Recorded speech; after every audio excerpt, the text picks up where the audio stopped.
a very good morning to all the participants, faculty members, speakers. I would like to welcome you all on behalf of Chhatrapati Shahu Maharaj University to the fifth day of Faculty Development Programs, Science and Technology in Indian Knowledge Systems. The title of today's theme is Maths and Ecology. The speaker of our first session is Dr. Mahesh K. from IIT Kharagpur. Sir is an assistant professor at the Center of Excellence for Indian Knowledge System. He specializes in India's scientific heritage with a focus on astronomy and mathematics. He is currently leading two significant projects. He is one of the principal investigators for exposition of nuanced mathematical and astronomical constructs in classical commentaries, a AICTE-funded project. He is establishing a lab dedicated to the Indian heritage of astronomy and mathematics, which is a SRIC project. His research dwells into India's historical contribution to global science, specifically through the study of ancient and medieval scholars.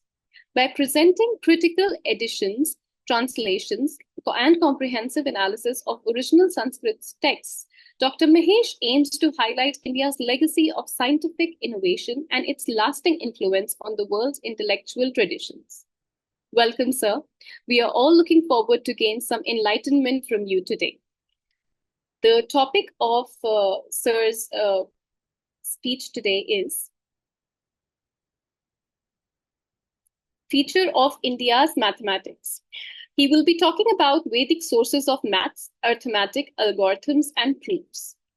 I would like to request you to begin your session, sir. Namaste. So, am I audible? Namaste. Namaste, sir.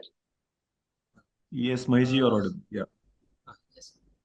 Thank you. I thank the organizers for giving me this opportunity to address you all.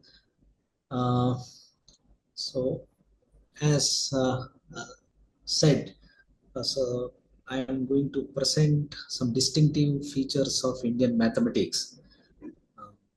So we will look at that from the ancient times, that is from Vedic time till the classical period of Indian mathematics. So let me share the screen.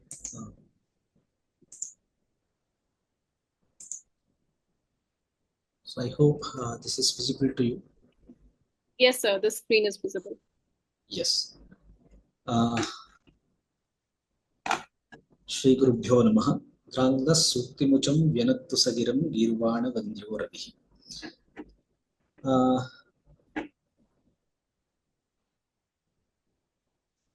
Sir, it'll be nice if you go into full screen mode.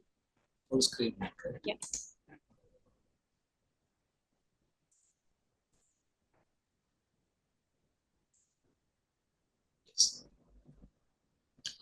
Yes. Okay. So we all know that India had a glorious past in the field of mathematics. So the following quote from Vedanga Jyotisha, it tells about the respect the mathematicians had in those times. So here this verse from Vedanga Jyotisha of Lagadha says that Yatha Shikha Mayuranam Naganam Manayo Yatha Tadvad Vedanga Shastranam Ganitam Murdhani Sthitam. So it is like the crowning crest of a peacock and shining gem in the cobra's hood. So similarly, mathematics is considered to be a top knowledge among all the Vedanga knowledge. So in another quote from Mahaviracharya's Ganita Sara Sangraha, so who was a famous mathematician in 9th century, there he lists all the disciplines or the vyavaharas, the deeds, etc. So where mathematics is useful, and at the end he says, "Laukike Vaidike chapi तथा सामायिकेपि यः व्यापारः तत्र सर्वत्र संख्यानम् उपयुज्यते." So everywhere So be it in worldly knowledge or spiritual life or in business deeds. So everywhere, so mathematics is in use.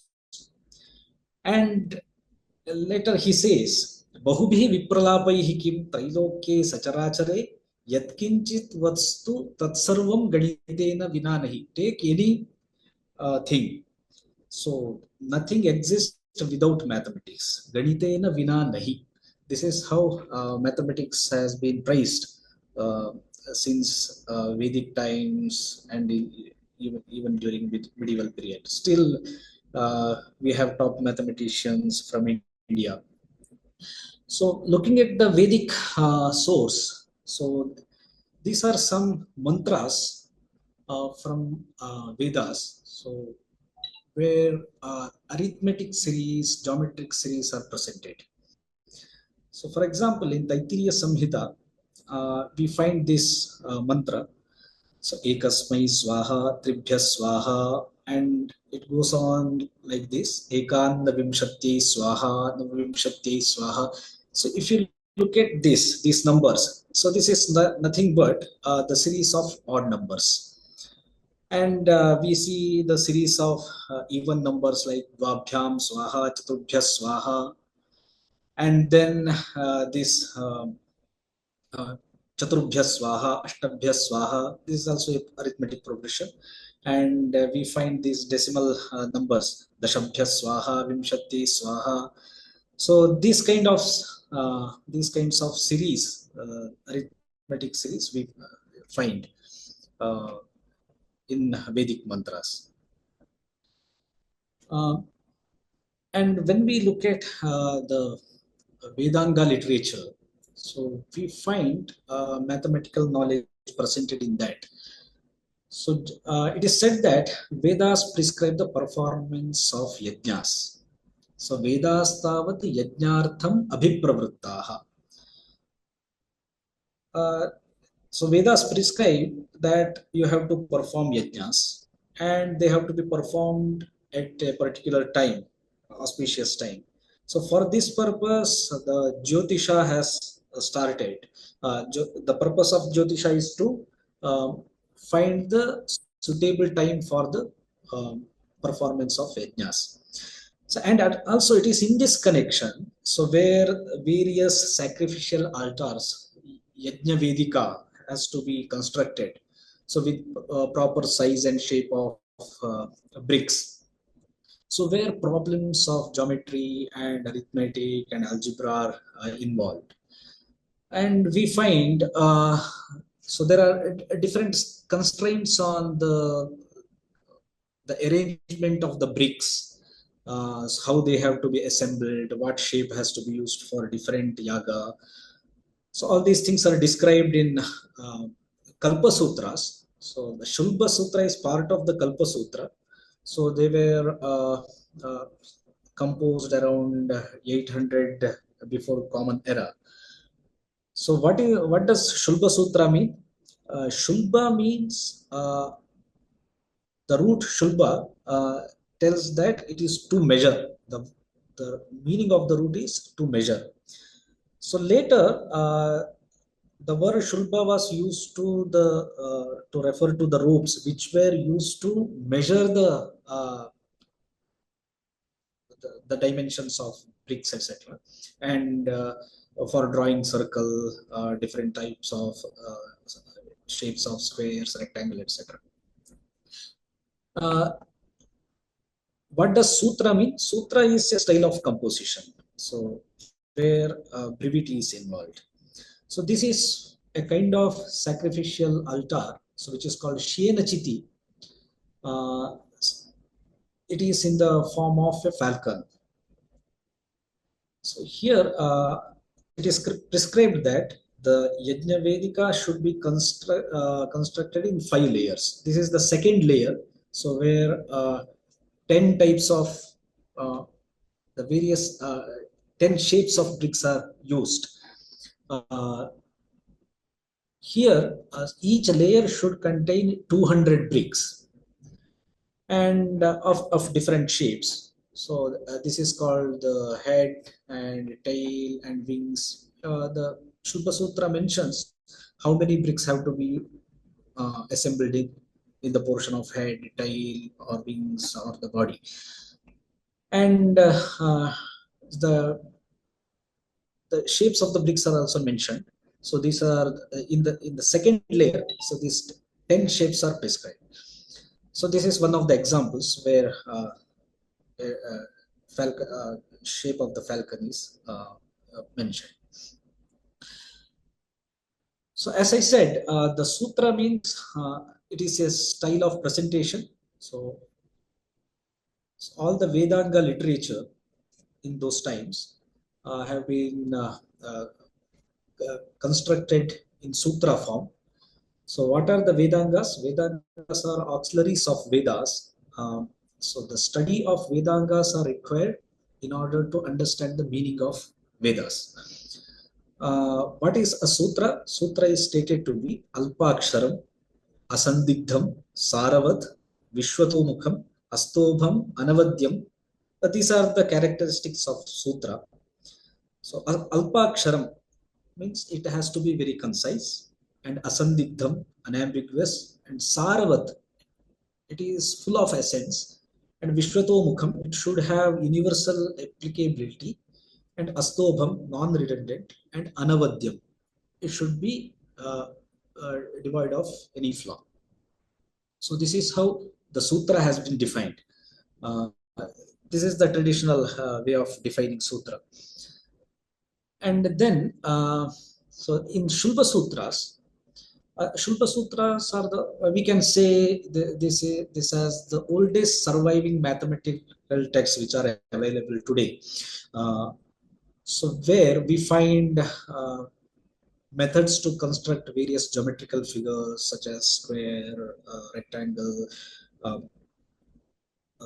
circle, etc. So, and we find there the Bhuja Koti Karna Nyaya, which is called as Pythagorean theorem today, and how to transform a circle into a square of same area and vice versa of that, and how to combine and transform uh, areas and volumes of different figures, values of surds and indeterminate problems, etc. We find in Shulpa Sutras. So this is one of the famous quote from Bodhayana Shulpa Sutra. So this statement says, Dirgha Chaturashrasya Akshnayarajjuhu Parshvamani Triyanmani cha yat pruthak bhute krutah tadubhayam karoti. The famous this so-called Pythagorean theorem, Bhuja Koti Karna Nyaya. So it says the Akshnaya Rajjuhu means the diagonal of the, which is also called Karna, of the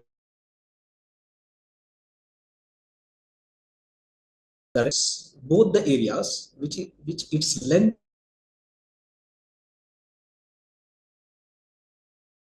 square. This is from Bodhayana Shulpa Sutra, which can be shown with the help of diagram like this. And there is a description how to demonstrate this. So in the same Shulpa Sutra, we find this statement. Nana Chaturashre Samasyam Kaniyasah Karanya Varshiyasah Vruddham Ullikhet Vruddhasya Akshnayarajjo Samastayohu Parshvamani Bhavati. So we can show that using this diagram. Here, the task is to combine two different squares. So for example, here ABCD is a bigger square and IHGC is a smaller square. If you combine the area of the both, you will get a bigger square, that is AEHK. So it can be shown the area of the bigger square plus smaller square is equal to the square produced by the hypotenuse AE. So here you have to mark DE, which is equal to CG, on the side DC, and then you have to combine AE and draw the square equal to that, having the length equal to that AE. So this is how it has been shown. Um, this is what has been stated in this statement. Nana Chaturashray Samasyam. So desirous of combining different squares. Kaniyasaha Karanya Vashriyasa Vrudram Ullikhet. So you have to mark E on DC, which is equal to CG. So then this Akshnaya Rajju means AE. So that will be the side of the combined square. This is how it has been stated. So, and coming to the value of a surd, root 2. So this is the statement we find in Bodhayana Shuddha Sutra. So it says, Pramanam Tritiyena Vardhayet Tat Chaturthena Atma Chatustrimsho Nena Savisheshaha. So here the word Savishesha is very important. So it says it is approximately equal to that without the involvement of the extraction of root, you can get the root of square 2. So it says Pramanam Vardhayet. Pramanam means any measure. Here, if you take the side of the square is equal to A, then A is the Pramana. Tritiyena Vardhayet. It has to be increased by its own third. So 1 plus 1, 1/3. Tat Chaturthena. So it has to be added by its own fourth part, and it has to be again it has to be subtracted by Atma Chatustrimsha. Chatustrimsha is 34. So 34th of the previous thing has to be subtracted from the whatever we get from the earlier editions. So this is how it has been presented. Pramanam Tritiyena Vardhayet Tat Chaturthena Vardhayet Atma Chatustrimsha Unena. The word una refers to subtraction. So this will be Savishesha. So it is approximately equal to the root of the length of the diagonal. So it is root 2a here. So later, when it comes to the Jaina period, so there are different texts which talk about mathematics. So it was in Jaina tradition, the knowledge of mathematics was considered to be a very essential knowledge. So these are here. I have mentioned some of the names of some texts: Surya Prajnapti, Sthananga Sutra, Bhagavati Sutra. These contain these religious works contain some things related to mathematics. Siddhasena, Bhadrabahu, and many others are famous mathematicians there. And Jaina literature contains 4 groups of literature: Dharma, Kathananu-yoga, Ganitanu-yoga, Sankhyana, and Jyotisha. So the arithmetic and Jyotisha had been considered as one of the main accomplishment of Jaina sect. So later, when we come to the period of Bakshali manuscript, so these manuscripts were discovered in Peshawar in 19th century. So it was written in Sharda script. During the excavation, it was found. So famous mathematicians and historians have worked on this, and they have decoded what these manuscripts contain. So there, so we find illustrative examples and solutions of many arithmetical, geometrical, and algebraical problems. So where we can see fractions, square roots, progressions, income, mathematics related to income and expenditure, profit and loss, computation of gold, interest, rule of 3. A rule of 3 means proportion. And some algebraic problems like simple equations, simultaneous linear equations, etc. So this Bakshali manuscript is so these historians have try to find out the time of that. So around, they say that it was composed during 3rd or 4th century Common Era. So when we come to the classical period of Indian mathematics, so these are the names of illustrious mathematicians and astronomers.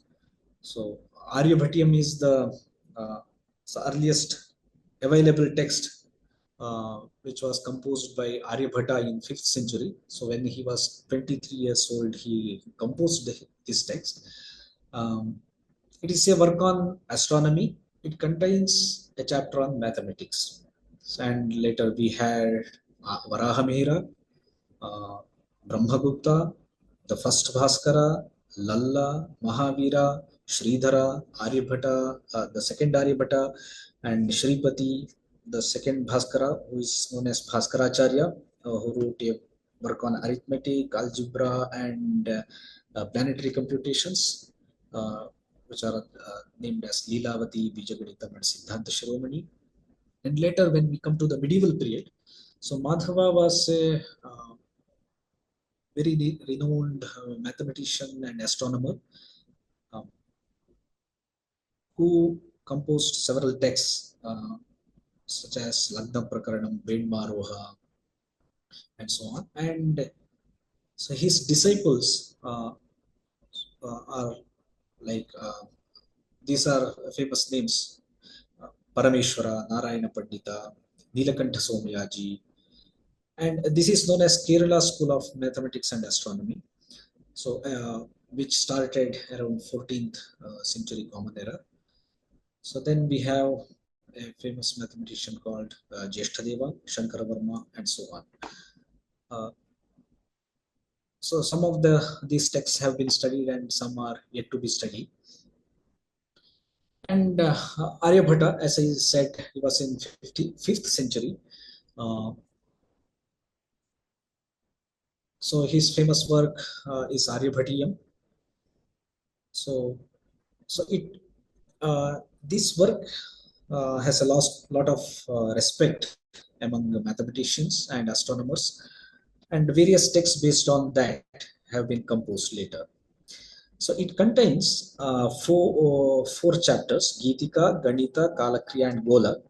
So, uh, Ganita is mathematics, and Kalakriya is about time computations, and Gola is about spherical uh, uh, trigonometry, etc. So it is composed in 121 stanzas. And in Ganitapada, there are 33 stanzas. It contains alphabet, numeral system of notation, and problems related to shadow computation, arithmetic series, interest computation, and first order indeterminate equation, which is called Kuttaka, and the famous the value of pi up to 4th decimal point, and the extraction of square root and cube root. So these are some main points we find in the Ganita Pada. Uh, Later in 12th century, this famous Bhaskaracharya composed a text on arithmetic called Leelavati. So it is a beautiful text where mathematics has been presented in prose, poetry, with beautiful alankaras, poetic flourishes embedded in that. So he takes various examples from nature, so where flora and fauna included. So with these, he presents arithmetic and geometry in a beautiful manner. So this is one of the algorithm he is presenting. So this verse is related to the algorithm for squaring a number. This says when you have a number with multiple digits, so how do you find the square of that? So this uses the algebraic expression, expansion of a plus b whole square, a square plus 2ab plus b square. So using that, he presents an algorithm to find the square of a number. It says samadvighatah kritiruchyate. So this is the definition of a square. Kritihi means square. Samadvighatah. Ghata means the product of multiplication. Samadvighatah. Samayohu dvayohu ghata. The product of two equal quantities is known as square. This is how he defines the square. Then he gives the algorithm. अथस्थाप्यः अन्त्यवर्गः तथा अपरे अंकाः द्विगुणान्त्यनिघ्नाः उपरिष्टाच्च स्थाप्याः. I will show the step-wise method in the next slide. त्यक्त्वा अन्त्यं राशिं उत्सार्य पुनश्च. So let us see what is the meaning of that. So if you see 297 is the number which contains 3 digits, 2, 9 and 7. So here, so 2 is the Antya digit, so 7 is Adi. So units place is called Adi and the most significant place is called Antya. Now, so in those times, this is the algebraic notation used to present this is how the variables are presented. Ya1, Ka1, D1. 1 is the coefficient of Ya. Ya, this is like X, Y, Z or A, B, C if you take. And Ya-va is Ya Varga. This is like A square. So Ya-ka multiplied by 2. 2 Ya-ka means 2AB. 2 Ya-ni means 2BC. So Ka-va means B square, Ka Varga. Ka-ni 2 means 2BC. So this is Niva, Ni Varga. This is C square. So now, so if you take the Antya digit, the last most significant digit in the given number, 2. So first put A square slightly above the digit. 2 square has been put here. So that is called Ya Varga. Then Dviguna Antya Nighna. Dviguna is twice of that. Dviguna Antya Nighna is multiplied. Apara Anka. So the other digit. So now I am taking the other digit. The next, the penultimate digit. So 2 into 9. So it is placed above 9. 36 is placed above 9. Then, so I take 2AC. So it is put above, it is placed above 7, directly above 7. So the operation with the first digit is over. Now you drop the first digit, Tyaktva Antyam. So only 97 is remaining. So 97 is moved right, sliding it.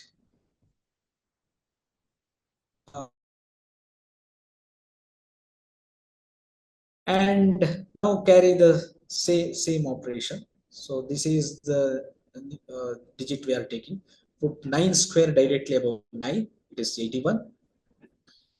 Then 2BC. So 2 into 9 into 7. It is placed directly above 7. Then the last, so the operation with the second digit is over. Now drop that and take the last digit, the remaining digit, and push it rightward and put the square of that directly above that. So since there are no digits further, so the algorithm is stopped here.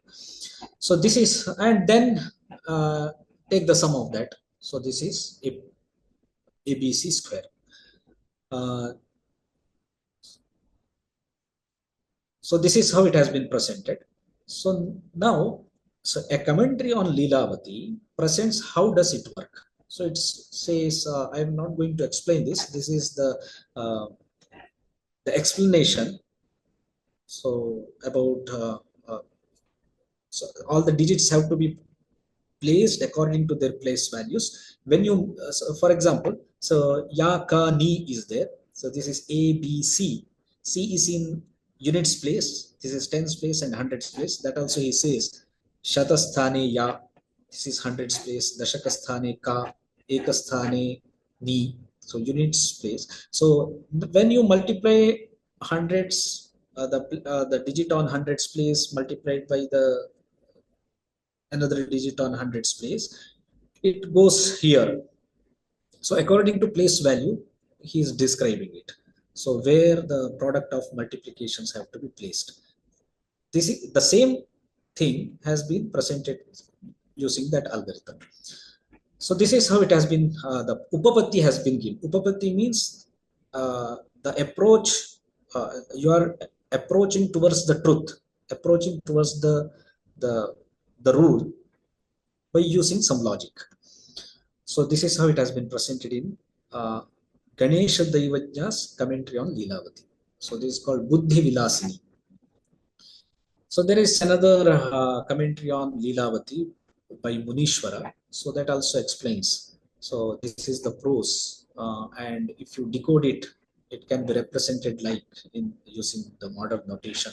So in different place values, so the how the steps can be described using these notations. So in the last digit, you can find a square. In the penultimate digit, you have 2ab. In the next digit, you have b square as well as 2ac. So this is how it has been presented. Using the same algorithm, so he is going towards presenting the algorithm of square root.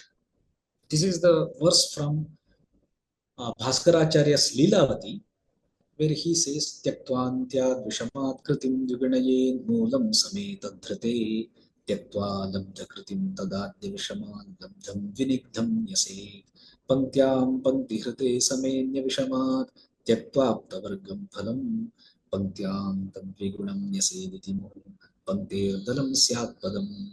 So this is the translation of that.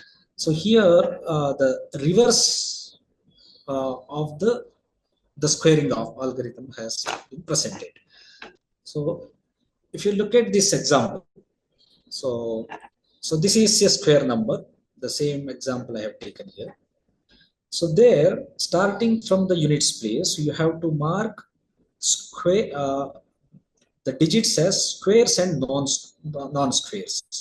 So the units place is considered to be a square place. So 1 is square, and tens place is a non-square place, and hundreds place is again square. This is non-square, this is square place. So from the last digit, the most significant digits, the group of digits which is having a square place, so you have to subtract a square, a maximum square which can be subtracted from that. So from 8 you can subtract 4, which is taken as a square. Now so take the remainder, take the next digit along with that, and divide that by 2a. So here a is 2, so a square is 4, and what is a? A is 2. So the twice of that. This is similar to the long division method we have learned in our schools. So but here all the steps can be related to the expansion of a plus b whole square. Then we are dividing the next digit by 2a. So whatever quotient you get, that is b. So this 36 is nothing but 2ab. Now we are subtracting 2ab. Then the remainder is 12. So take the next digit, and then you subtract b square. Here b is equal to 9. So 9 square 81 has been subtracted. So the remainder is 41.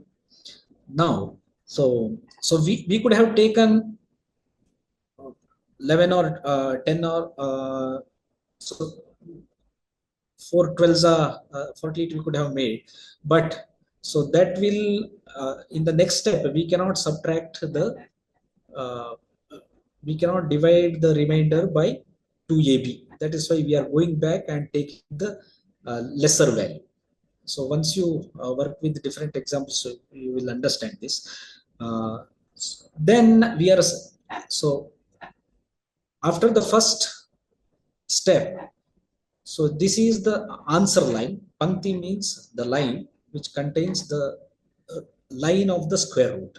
Here I have placed 2a, here 2b, that is twice of 9 for 18. So then I take the sum of this. It is actually 40 plus 18, so 58. 58 is the new divisor. So whatever quotient you get here, that is C. So that is why, so we get 2 BC here. We are subtracting 2 BC, 58 into 7, 406.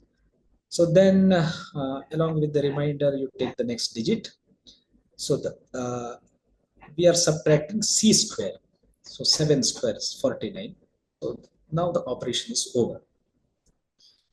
Now whatever here twice the 7 has been placed, 594 is obtained. Half of this is the answer, 297. So this is nothing but ABC. So A is the last digit, B is the next digit, and C is the digit in the units place. So this is how the algebraic expansion has been used to explain this square extraction of square root. Similarly, so the same thing has been the logic behind this step has been explained in the commentary. So it says varganke ekadisthanani vargasthanattvena vishama samatva rupena ankitani. So this vishama and sama, vishama is odd number and sama is even number. First you name the digits like varga, avarga, varga, varga, varga, varga, square place, non-square place, etc. So this is the step which has been explained here. So all these are technical terms, Antya, Adi, and Vigna is multiplied by 2. Bhakta means divided. Upantya means penultimate digit. This needs a careful observation to understand. So I will skip this. Then while coming to the cube and cube root, the first statement shown here, Sadrishatraya Samvargaha Gana.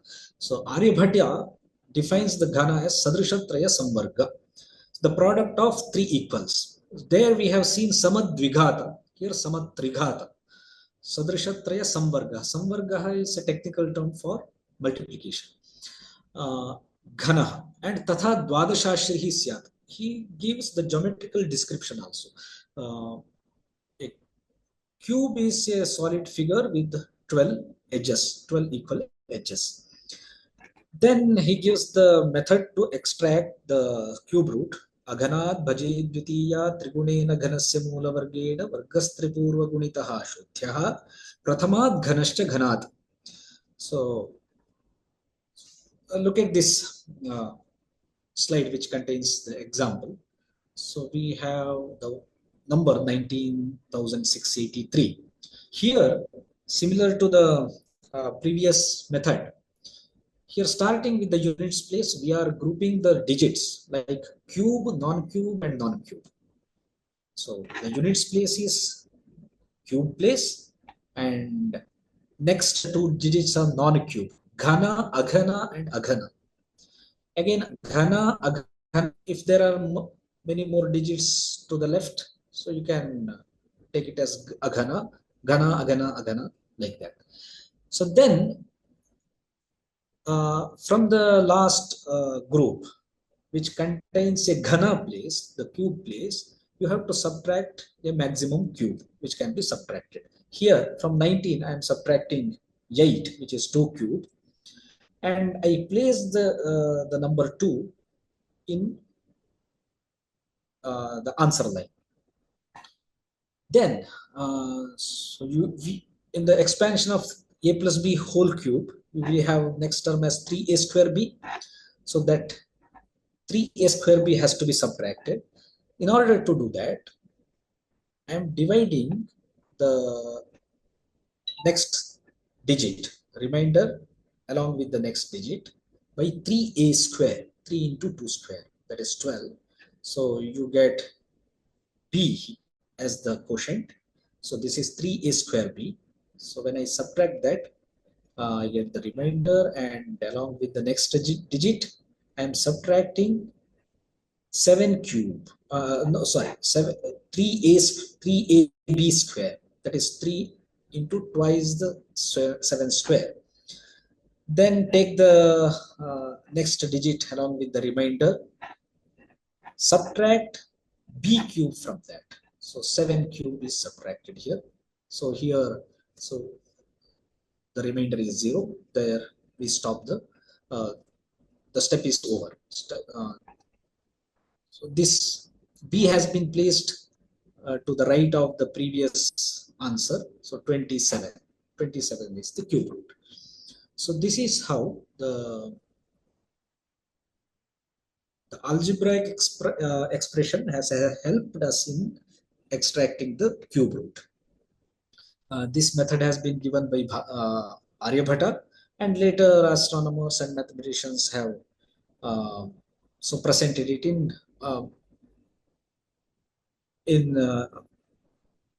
a detailed way. So here, if you find, if you see, this verse is very terse in its form.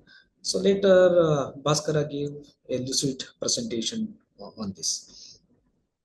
So when we come to the this series, arithmetic series, geometric series, and arithmetic progression, etc. So this is how the summation of series has been presented, the proof, an expression for computing the sum of the series. So this is presented in a very beautiful meter. Saika padaghna padartha mathaika dyanka yudih kila sankalitakya. The summation is called sankalita. Sankalita means sum of natural numbers. Anka yutihi. Yutihi means the sum. Anka means number. The sum of the numbers, natural numbers, that is called sankalita. So what is that? That is saika padaghna padartham. Here pada is another technical term. Pada is a term. So number of terms. Normally it is taken as n. So n. साइक पद स एक एक के साथ.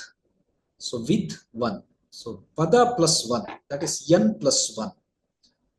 Ghana. Ghana means multiplication. It has been multiplied by pada ardha, half of the pada, that is n by 2. So n divided by 2 multiplied by n plus 1. Saika padaghna padardham. What is that? That is ankayuti. And it is called sankalita. Akhya means name. The ankayuti has been named as sankalita. So, and it is obtained by multiplying saika pada with padartha. Padartha is n by 2, saika pada is n plus 1. And then he goes to the next step, sankalitaikya. Sankalitaikya is sum of summations. If you have different series, it's like 1 plus 2 is another series, 1 plus 2 plus 3 is another, s1, s2, s3, and till the summation of n terms. So the sum of summations, how do you get that? So it has been presented like this. Sa, whatever we have obtained in the previous line, n into n plus 1 by 2, that is sankalita. Sa, that Dviyutena padena vinigni. Vinigni is again multiplication, multiplied by Viyuta pada. Yuta means addition. Padena dviyutena. It has been multiplied by n plus 2. Dviyuta plus 2 is dviyuta. Pada is 2 n. So n plus 2 has to be is the multiplier for the previous numerator, and it has to be divided by 3. 3 hruta. Hruta means divided. So we have 3 in the denominator. This is called sankalita aikya. Aikya means the sum. The sum of sankalita, sum of summations. So this verse gives 2 formulae. Now, how did they arrive at this? This is the proof for the expression of summation. This we find in the commentary of Munishwara on Lilavati. So he quotes a mathematician, an earlier mathematician called Lakshmi Dasa, uh, who has given the rationale behind this rule. So this is in Gadya. Gadya is prose. So in sentences, so this proof has been presented. Here he says, Padasya vargaha padamita sthanastha padankanam yogaha. Padasya vargaha. Padasya varga. Varga is square. Padasya vargaha. Square of number of terms. That is n square. It is nothing but the sum of n n's. Padamita sthanastha padankanam. So there are padamita sthana means there are places, n number of places. N has been placed in n number of places. That is nothing but n square. And from each term, we are subtracting the numbers starting from 1 to n minus from, starting from this last but one place. So this is how, if you take the sum of the second row, it is sum of n minus 1 terms. And if you subtract the second row from the first, you get the digits starting from 1 to n. This is nothing but n. That is sum of n terms. This is what we need. So now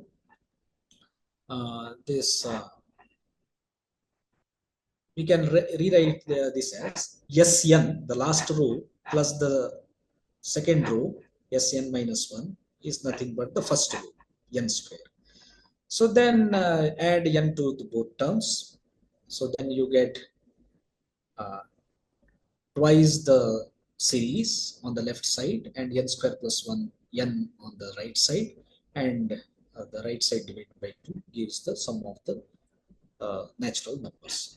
The same thing has been explained in this paragraph. So this, he says, asmin eka gunam padam kshipyate. If you add n to the left side and right side, then you get twice the sum of the natural numbers, etc. So clearly it has been explained. So this is how they have presented the proof. So when it comes to the sum of summations, so this is the snap from the manuscript where we find one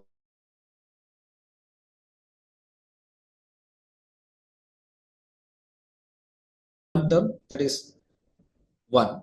So in the second row, this is sum of 2 terms, 1 and 2, sum of 3 terms in the third row, sum of 4 terms in the fourth row, and so on. So sum of n terms in the last row.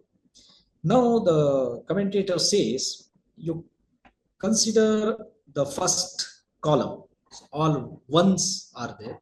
In the second column, twos are there, threes are there in the third column, fours. So they are occurring n times in the first column, n minus 1 times in the second column, n minus 2 times in the third column, and so on. Now, so he says, so Vn means sum of sums. This is called Vara Sankalita or Sankalitaikya. So if you take the sum of all the digits column wise, then also you will get the sum of sums of the numbers. So in the first row, first column, you have n times 1. In the second column, you have n minus 1 times 2, n minus 2 times 3, and then so on. And then you rearrange the terms. So all the n's are taken outside, then you will have n into, so 1 to n. Then you have to rearrange all the terms. Then ultimately you will get nsn minus 2 into vn minus 1. This is, so then this is just a manipulation of the left hand side and right hand side. So that is how you get n into n plus 1 into n plus 2 divided by 1 into 2 into 3. So all these steps have been explained in sentences. So very clear terms. So all these steps are algorithm of getting the final expression has been stated in this commentary. So this is how they were presenting the rationale behind any given expression. The screen is visible, right? Yes, sir, the screen is visible. Okay, I think we were talking about this, whether Indians have presented any proofs. Yes, sir, we were there. Yeah, yes. Okay, these are the kinds of statements we find in the books on history of mathematics. So that Indians have not presented any proofs. There is no explanation about how these expressions have been arrived at. So they have Indians have presented the formulae, but devoid of any proofs. In the book on the history of calculus and conceptual development by C.B. Boyer, also, the Hindus apparently were attracted by the arithmetical and computational aspects of mathematics rather than by the geometrical and rational features of the subject, which had appealed to the Hellenistic mind. So they were saying that Greeks and the Western tradition had logical rigor, but Indians didn't have. So I think under the influence of all these books, our own textbooks in school curriculum also say that while mathematics was central to many ancient civilizations like Mesopotamia, Egypt, India, etc., there is no clear evidence that they used proofs the way we do today. So, but while uh, we study all these things from the commentaries, the original texts on the the various vyakhyana or the upapattis presented in texts in these texts. So we find that proofs have been presented, and there was logical rigor behind these. So logical explanations were there. So, but this is the contrary to the this widespread belief we find in the Western books. So,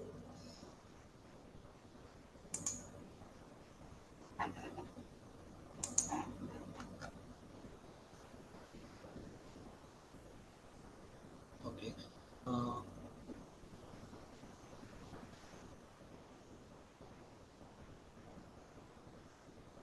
okay. So then,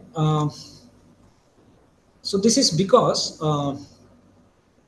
so very little work seems to have been done on the methodological foundations on Indian mathematics and understanding the nature of mathematical objects presented in these texts. Uh, the methods of validation of mathematical results and processes. So hardly we studied in the academia, in the modern academia. So this kind of notions prevail over the facts. So this role of the commentaries in the study of Indian heritage of mathematics is this. So the commentaries present the comprehensive exposition of the contents and thereby provide great stimulus to the study of the original text. So, and these are called Vyakhya, Bhashya, Vibriti, Vritti, Vivarana, or Tika. So there is a need to study all these commentaries, so which are in Sanskrit. When we study the original text, all these wrong notions can disappear. So what was the how the proofs are presented? They are called upapattis. So it is slightly different than what we call this the Greek notion of upapatti. Uh, so the purpose of upapatti is to remove doubts and confusion regarding the validity and interpretation of mathematical results and procedures, and to obtain the assent in the community of mathematicians. So this is slightly different from the formal axiomatic deductive system. So the in the this Hellenistic system, the idea is to present mathematics as an infallible truth. Uh, but in Indian mathematics, so any proofs, so like pratyaksha, anumana, shabda, upamana can serve as the proof. So not just the logical rigor, uh, so as considered in the, the Western mathematics. So any form of proof is acceptable in Indian mathematics. Uh, uh, I think just since we don't have much time, just I will scroll through some slides to show how the uh, so different mathematical tables are presented in Indian texts. This is Aryabhatan table of science, Jia table. So if you look at this diagram, see, you can see that this in the quadrant of a circle. So this quadrant of a circle is divided into various arc bits, and from one end of the arc bit towards we drop a perpendicular on the diameter. So those are called JAS, P1, PINI. So this is called JA. So Indian sign. It can be presented as R sign. R sign I alpha. Alpha is the arc bit. So it is called Jia. That is the straight line, the measure of these straight lines, the perpendiculars. So the values of them, the values of those differences of successive Jias has been presented by Aryabhata. This can be called first sign table in the history. This is Aryabhatan notation of numerals. So Makhi, Bhaki, Phaki, Dhaki, Nakhi, Nyaki. So if you decode them, you will get the numbers like 225, 224, 222. These are the successive difference. This is first order difference of signs, R signs. This which has been presented by Aryabhata, and he says how this can be arrived at. So there is an analytical method to arrive at these values. Later, um, in Bhaskara Siddhanta Shiromani, he presents say trapezium method in order to find the surface area of a sphere. So where he cuts the surface of the spheres into various annular uh, strips, and then he says you have to flatten those strips, then you get the trapezium. So you can find the area of the trapezium, and some summation of the summation of the areas of trapezia will give the surface area of the hemisphere. So it has been described in detail, and he presents the surface area of the sphere as Vyasa Paridhi Ghata. Instead of 4 pi r square, he says C, the product of multiplication of C into C and T. So he shows how this can be proved using this trapezium method.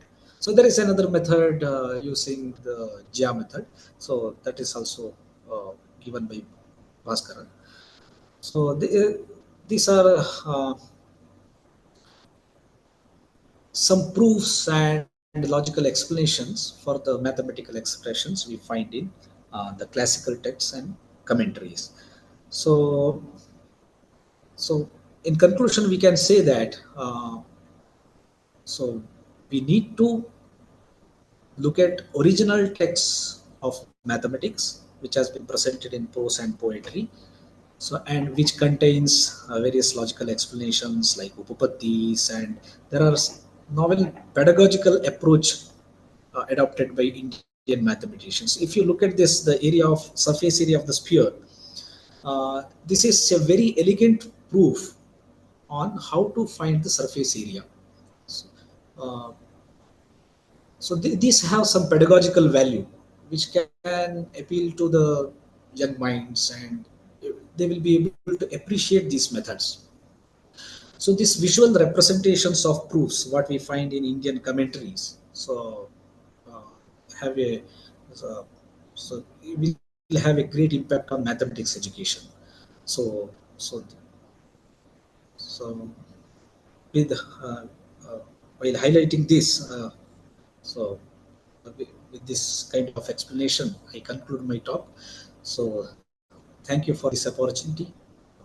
Thank you very much.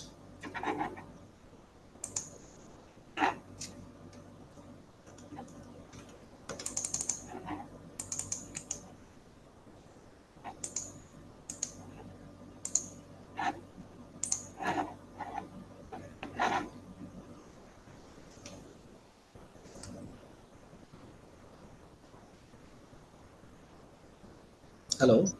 Thank you, Dr. Mahesh, for such a erudite session. I think the host has some problem. Sushant here. Sorry, my camera is off because of bandwidth issues. So first of all, I would thank Dr. Mahesh. He was quite busy, I understand, with his IIT duties and everything. Yet he agreed to be here.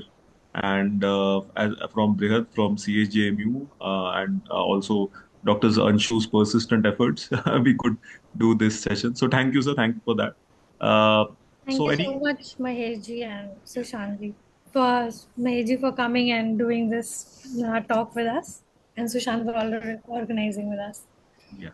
So I think Dr. Anshu, we can have a few questions. We have a few minutes on our hand, right? Sure. If If sir any is one of you have some questions, please ask. yeah, I if have one sir question. yeah, please. Uh, I really wanted to understand that. Okay, I'm not a student of math, so I don't understand much of the theoretical bit of it. But there is a claim to the theory that has been existing in the West. That Aryabhat and we have already also heard that some of the theories, some of the things that are developed here, then taken up by the other uh, people, like in the West. So. How does the communication happens between, because if we are doing it here and we're talking like in Sanskrit, we are talking about in India, it's just we talking about our work. So how can we understand that there is a claim of India in mathematical knowledge, and then maybe trace some of the things to us, like we already understand that they take up the knowledge and they claim it as theirs, not ours. Yes. See, some of the concepts um, which are developed in India. For example, this Jia table, the sign table, so presented by Aryabhatta. So this is called Jia or Jiva. When it was translated to Persian, so it was called Jai, which is which uh, which is nothing but a curved figure. So and the the chord related to that, the computation of the chord related to that. So that J got translated to when it went to the Western academia, it was translated as sinus. Then it came uh, to the this Western mathematics. It became sine. So that is how the travel of the journey of the Jia to sine has happened. So this has been noted very well. Uh, and there, of course, we know this the digits from 1 to 9 and the 0 as a number. So Greeks had a problem with so how to accept 0 as a number, but we didn't have that problem. So because our Indian philosophy has helped us in understanding the concept of infinity, the ananta, or nothingness, zero. So the philosophy, Indian philosophy, has helped us in understanding zero and infinity in a better way. So that is how the Indian philosophy has contributed to the field of mathematics. So some of the contributions are well known. Some of the contributions are yet to be what. So we have to establish it using these documentary evidences. So there is much more to understand, and so we have to create some kind of narration. So in this, in the modern Some of the mechanic. students have also joined, and they are all most of them are Hindi speakers. So, do we have something that they can read and maybe work on something? A lot of them are हाँ, Hindi speakers. That is one of the challenges that we are so facing. Hindi में भी बहुत सारे पुस्तकें उपलब्ध हैं. सो लीलावती का Hindi translation वो भी मिलता है चौखंबा पब्लिकेशन से. सो बहुत सारे पुस्तक जो हिंदी ट्रांसलेशन के साथ मिलते हैं. सो दे कैन रीड दैट. सो हिंदी में भी उपलब्ध है. Are these mathematical theory or mathematical something like they can work with, practice sums, This, practice? for example, I explained this square root algorithm, etc. So those are described in Hindi also. So if you go to the Chokhamba publication on Leelavati Bijaganitam, so you get Hindi translation as well as explanations with examples. So there Namita are. ma'am, Anju ma'am, the other faculty of maths here. Namita ma'am, would you like to ask something? Or your students?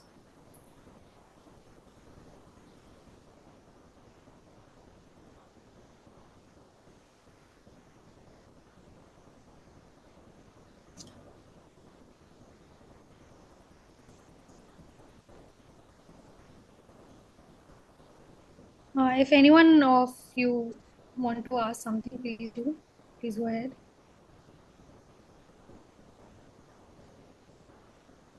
So if you want to do a session of a more practical thing that these children can do, students, bachelor students, how would we go about it? Like, what should we plan about? What should be the topics and what can we talk about in these particular areas? So we can take examples from like the square roots, cube roots, the arithmetic methods, so which has been explained by Bhaskaracharya. The such topics we can take and we can deliberate upon them. The geometrical proofs discussed in ancient texts. So starting from Shulpa Sutra, we can take some of the classical texts like Leelavati, Bijagunitam, Aryabhatiya, so Brahmasputta Siddhanta. Some interesting explanations are there, so that we can study the original texts and the explanations of that and the methods described in those things. So, so for school children also, it will be very interesting. Are you working on something like that for school children? Yes, we have conducted a workshop here for school children last year. So where various geometrical descriptions and demonstrations, proofs and demonstrations in Indian mathematics. So a lot of students have participated. One question I had, Professor Sushant here. So, Yeah. in regards to the Yajnavedhi, and it eventually started there, right? The original inquiry into mathematical proportions. How much of that still exists? I know some Shastrikas would follow that method, but has it been totally lost, or people still practice?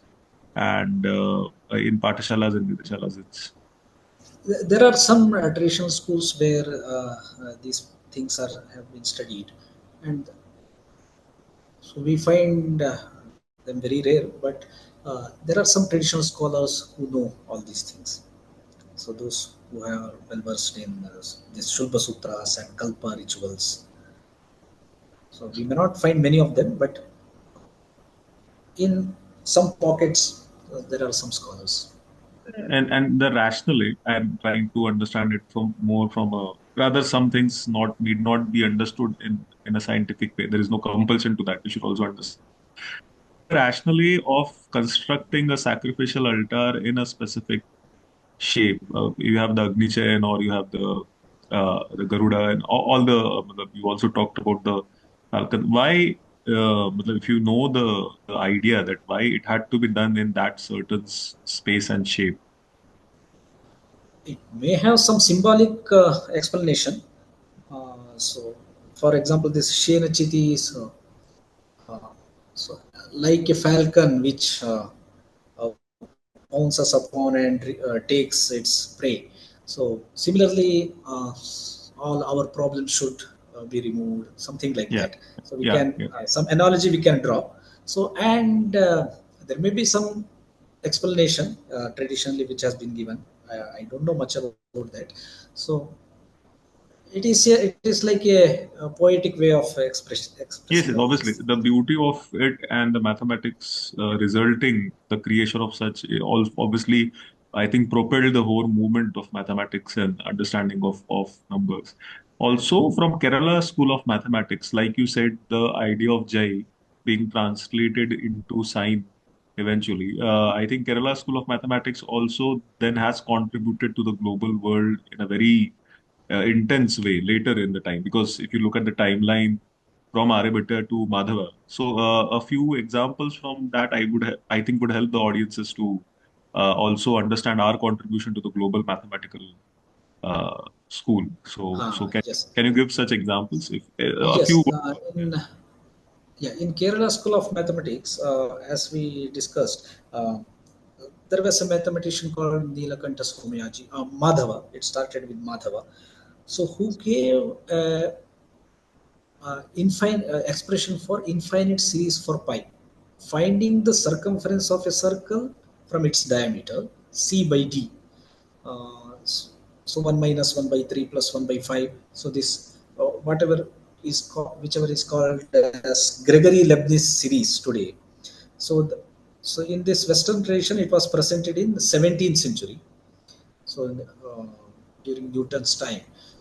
So, but Madhava existed 200 years before. So, this infinite series has been presented as Vyase Varidhi Nihate Rupahrate Vyasa Sagara Bhihate Trishara Divishama Sankhya Bhattam Somranam Pruthakramat Kuryat.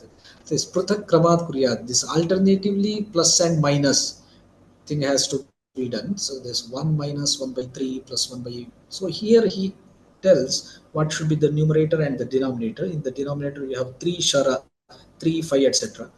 So this has been presented in uh, poetic form, and there is a proof related to this. So the geometrical construction, so how to draw a circle and how to cut the arc bit in the quadrant of circle into 24 arc beats. Then you draw the the chords related to that. Then how do you get the circumference using that? So this has been presented 200 years before the presentation of Gregory Leibniz series. So we don't know how it got transmitted there, but uh, so recently we came to know about this contribution. So, but still it is called as Gregory Leibniz series. So, but we should call it as Madhava series. Madhava. There So, has been such some many things. in media. Yeah. There has been such contention that it should be called Madhava series. People are trying Yes. to push Yes. for Yes. that narrative. Yeah. Also, And uh, yeah, yeah, you had one more point, also. no, no. Yeah, yes. You So I also want to understand this is because the whole idea of FDP, and I remember in our initial call also, is to reverse this whole thing that Indians had no basis for science and the colonial masters gave that. In that light, I would like to, although you're a mathematician, but I know your love for history also. So during the colonial rule and the colonization and invasion, both from an standpoint of pre-British and British, all the colonization that happened. How all these things were impacted the study of mathematics in India, and did it got destroyed over a period of time, or uh, any thoughts on that? Yes, see, uh, uh, so we were discussing about this Leelavati Bijagnita Siddhanta Shiromani. So in earlier times, so these were in school curriculum actually. So in Gurukula, and if you look at the tradition, so many texts have been written according to the need of those times. For example, this Sutra literature were there earlier. Then, when it comes to Bhaskara time, so new form of expressing the mathematical content in poetic form, so in with beautiful poetry. So later, when the time when it was required, they presented it in prose form. So later algebraic expressions came. So according to the demand of the time, the various kinds of texts were written, and it was a continuous tradition. So even if you look at so till the time of 12th century, there were the classical texts which are available. So people think Bhaskara was the famous mathematician, and thereafter there are no serious scholars. So, but if you look at this Kerala tradition, till the end of 18th century, the beginning of 19th century, there have been original texts which were written. So because that tradition was thriving.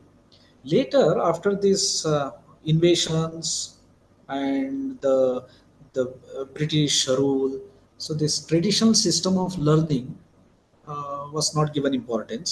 So a modern system came, and there was a kind of negligence towards the traditional system of learning. So slowly it faded away.